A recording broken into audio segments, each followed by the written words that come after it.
Do you know what Pirate's favorite letter is, Butch? Favorite letter? Letter. Letter. Come on, Butch. There's only 26 of them. R. So Butch has got, actually, no, it's not R, Butch, because you know what? They are always still in love with their first, they're always, go back to their first love, and that's the C. You know, we're taking that microphone. And Butch and I are available for birthday parties. Yeah, man, shoot, man, we'll take anything in great days. So I had, yesterday was kind of weird, and I'll take the hit on this. I was waiting around for some gunners, and we were waiting for some courses, and other things went on, and so my battery didn't start until a little later in the afternoon, and we ran out of daylight, so I had to finish today. And this morning we finished 2 runs out at the club, and had a great morning. Everything went really well. So I think I had 12 dogs yesterday. Had some really good dogs, some really hard charging dogs. Unfortunately, we had some, like in everything, we had some oopses. But we had some really, really nice runs. Unfortunately, I didn't have a placement. I just didn't have a dog to put me over that edge. They were all really solid runs. And my first pass of the day, yesterday, hang on now. Sapphire de la Riviera Aru and Colin Johnson. Is Colin in here?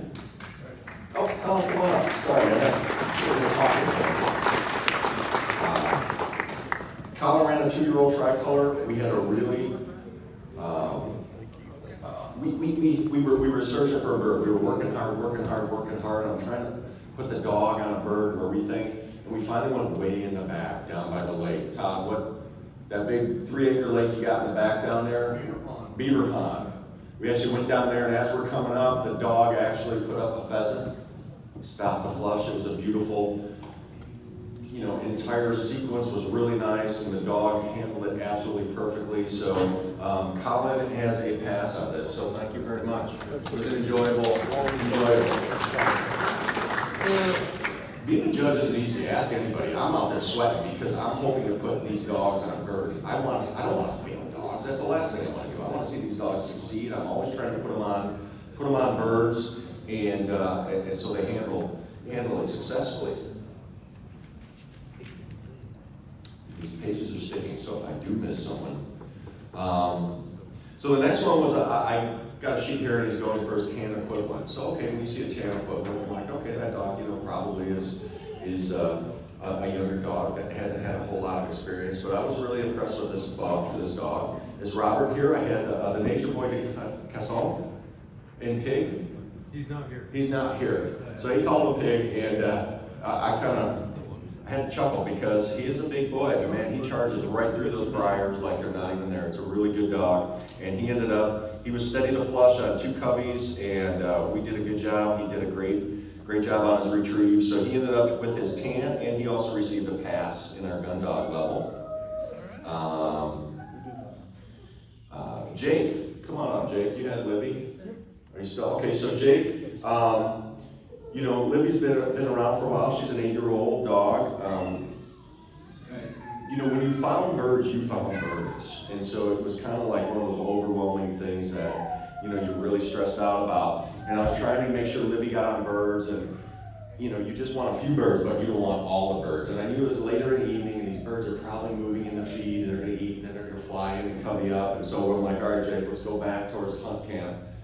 Man, we're rolling the dice, you're playing cards with the devil, and we got there, and sure enough, these quail are moving up into the food plot, and Libby had a great, and then she goes, and we shoot a bird, and then another covey breaks, and then another covey breaks, and it was just mass chaos.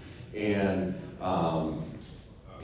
Libby did a great job handling all that, and settling her down and getting her into it, and she did a really good job, and so Libby also received a pass. Let's see here. All right. And Rick had Noir Tuxedo Machina Chaise, and so we call him Tux, a beautiful 6-year-old black and white dog. we had some really nice finds and a lot of stress. So once the bird went up, we had to shoot. We didn't down that bird, and the bird keeps flying. And then he came back when called. It was a really nice return. We set up the retrieve, and it was all, right there. It was a solid handle for these dogs. So he received a pass also. And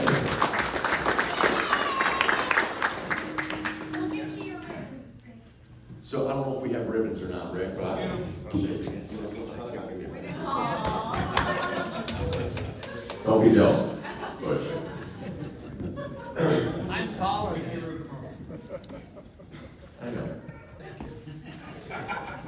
All right, and the next dog, so and here's a dog I enjoyed this morning.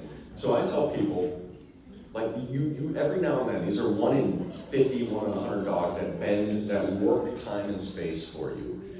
Time goes by, 15 minutes seems like 15 seconds, and that when I say it warps space, it's just like you just enjoy this dog so much. Like I watched this dog for 15 minutes, and we even added on a little more because I really wanted to see this dog find a bird. And I had a smile on my face the whole time. These are those kind of dogs that you only see every now and then, and they just have a smile on your face, and you hope they leave the kennel unlocked, and then you can kind of, walk them back with you. But, so this morning, Bob Olson was out there with Samantha de la Trinity River, or Sam, and this dog just had energy. She was bounding through the field, a 3-year-old dog. We had a really, she's working the field, she loved Dad.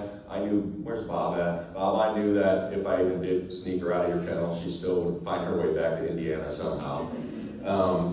But she'd come back and check with Bob. Bob would go, oh, it's okay. She'd go off, take off again. So we had a covey of quail calling over here in the woods, and then we had our quail that we had out, and you can hear them calling. So these quail are calling, these quail are responding. And I'm like, Bob, let's head up towards those oak trees and cut those quail off. And we got up there and we cut them off, and sure enough, she handled it fantastically.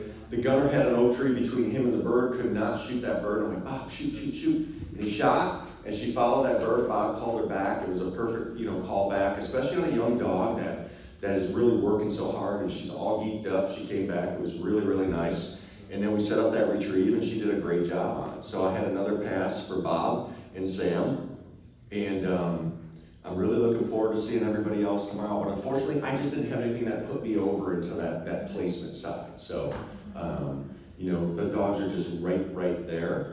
If we could have shot a bird and then had a nice clean retrieve, that might have pushed me over the edge. But most of my retrieves were set up either because of safeties or other issues. So, it is what it is, and then, we're going to be back out there tomorrow, and hopefully they get that opportunity.